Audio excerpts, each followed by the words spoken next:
Nanti habis sholat zuhur sekali lagi. Usolli fardhu zuhri arba'a raka'atin qada'an.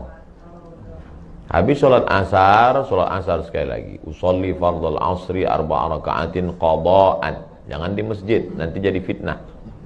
Nanti sholat apa tadi? Mana ada ba'diyah asar? Asar sama subuh dibuat di rumah.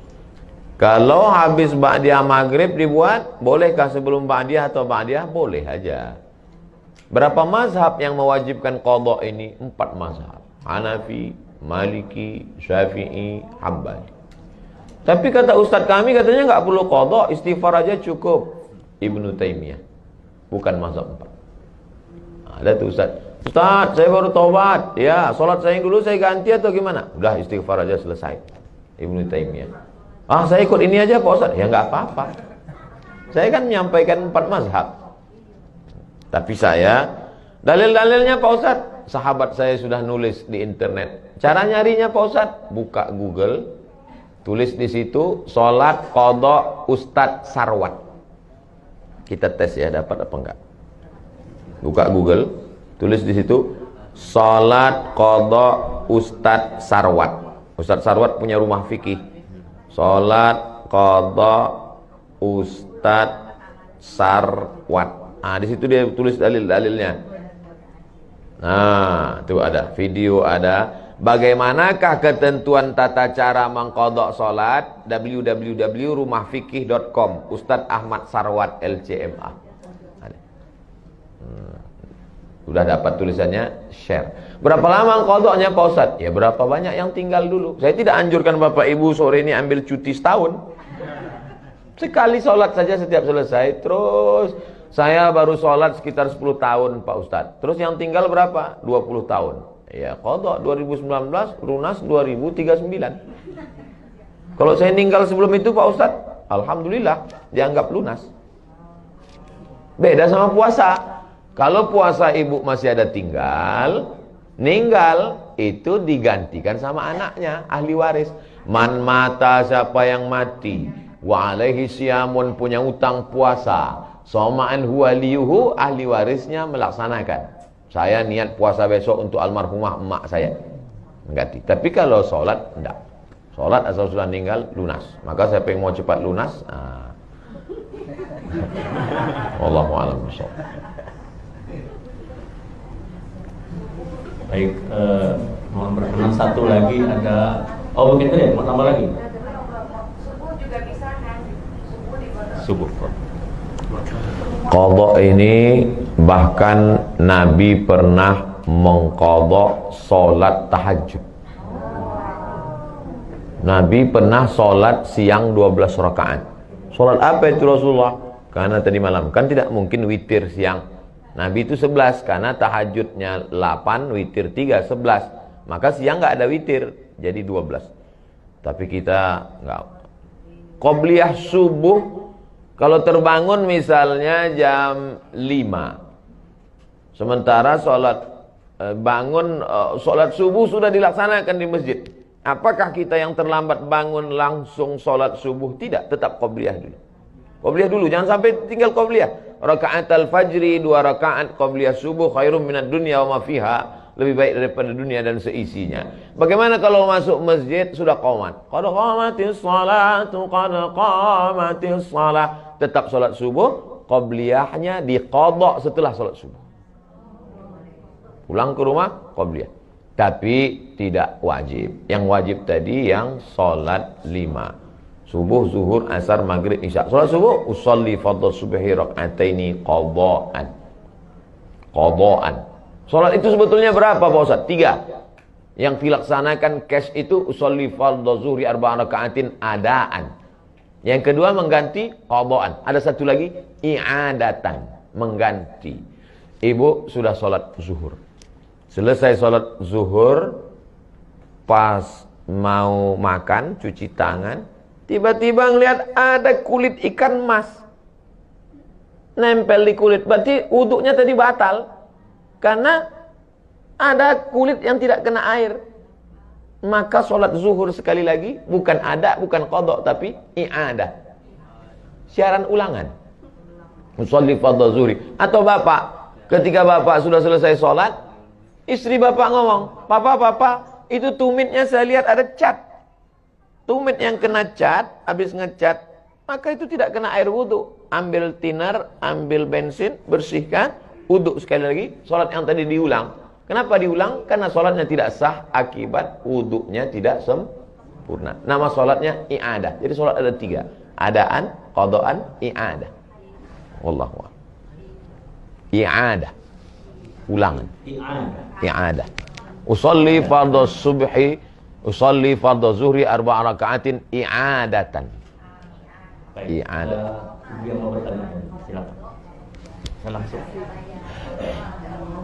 Terima kasih. Assalamualaikum warahmatullahi wabarakatuh. Waalaikumsalam warahmatullahi wabarakatuh. Saya mau bertanya 2 Pak Ustaz. Yang pertama, mana yang lebih baik hukumnya buat laki-laki menjadi imam ibunya di rumah atau pergi sholat ke masjid?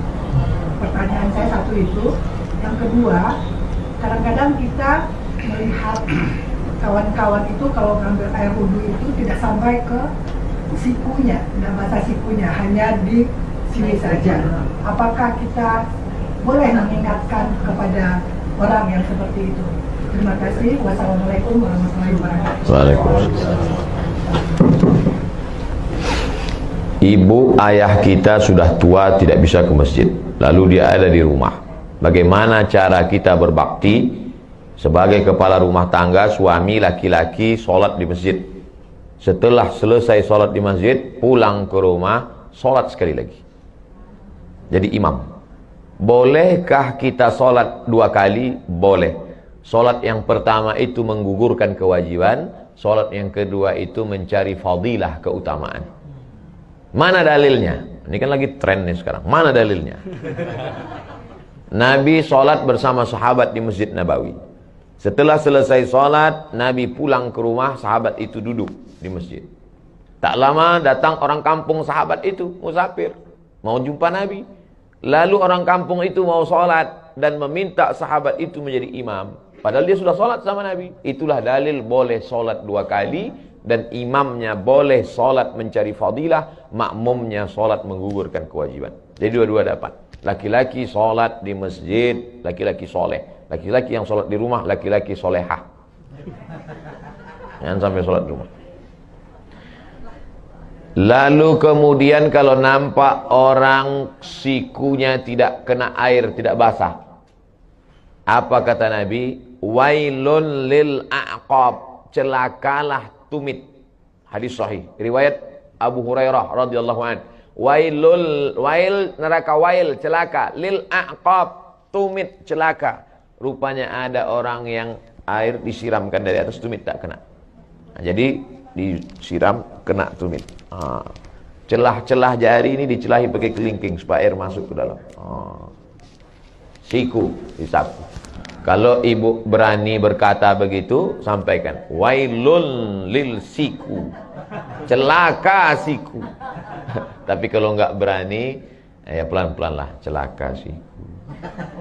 Maksudnya lebih lembut, lebih soft, kasih dia kirim video, nomor WA dia ada, kirim video. Ini cara, tata cara wudhu yang benar. Hasan Husain cucu Nabi melihat ada orang tua wudhunya nggak benar, tapi cara ngasih taunya gimana?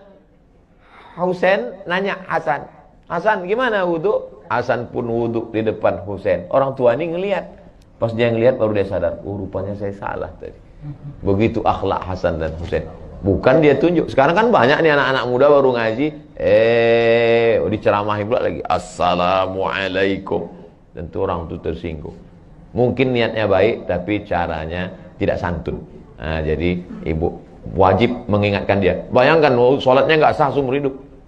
Nggak sah sholatnya, gara-gara wudhu tak sampai ke siku.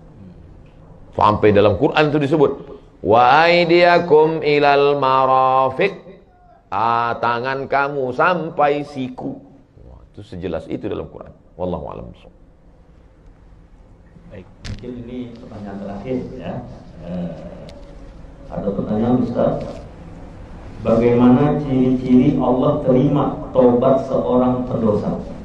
Apakah semua dosa-dosanya akan diampuni jika ia bertaubat? dalam tafsir Al-Kabir, tafsir paling besar, panjangnya semeter. Nama penulisnya Imam Fakhruddin Ar-Razi, mazhabnya Syafi'i, meninggal 606.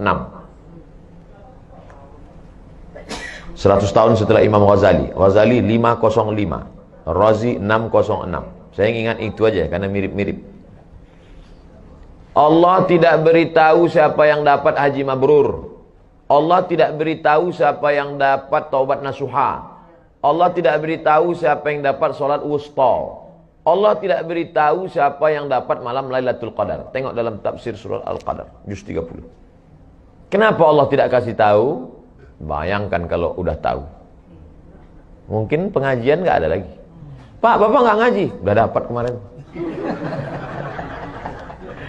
Allah tidak kasih tahu itu. Tapi tanda-tanda indikasinya ada. Apa tandanya? Katanya Pak Ustadz kalau haji mabrur itu wajahnya putih. Pulang dari Makkah paling putih. Nggak pernah ke masjid. Tidur di hotel. Ini bukan tanda. Tanda itu, itu dia kata kuncinya. Keyword, ke kunci, word kata. Kata kunci, ada perubahan. Dulu Pak Ustadz sebelum dia ngaji, pelit. Setelah ngaji nih Masya Allah. Dulu sebelum ngaji sedekah 2.000. Sekarang 2.500. Ada perubahan. Dulu Pak Ustadz tuh sebelum ngaji, Masya Allah, kasar ngomongnya. Sekarang udah mulai santun. Taubat nasuha diterima. Dulu sebelum malam Ramadan Lailatul Qadar, orangnya itu Pak Ustadz gak pernah ke masjid. Ada perubahan. Nah, inilah cirinya. Apakah diampunkan Allah semua dosa-dosanya? Mantaba, siapa yang taubat? Wa amana, imannya ikhlas. Wa amila amalan salihah, beramal saleh. Kalau 3 ini cukup syarat. Ulaika mereka itu yubaddilullahu sayyiatihim hasanat. Semua dosa-dosanya dulu diganti Allah dengan hasanat, kebaikan-kebaikan. Bukan cuma dihapus Allah. Coba lihat bunyi kalimatnya. Yubaddilullahu sayyiatihim hasanat. Diganti Allah semua dosanya menjadi hasanat, kebaikan-kebaikan. Mudah-mudahan kita termasuk yang jenis itu insyaallah. Syaratnya 3. Taba wa amana wa amila amalan salihah. Kita sudah bertobat, kita sudah beriman, tinggal lagi mengisi dengan amal saleh. Wallahu a'lam bishawab.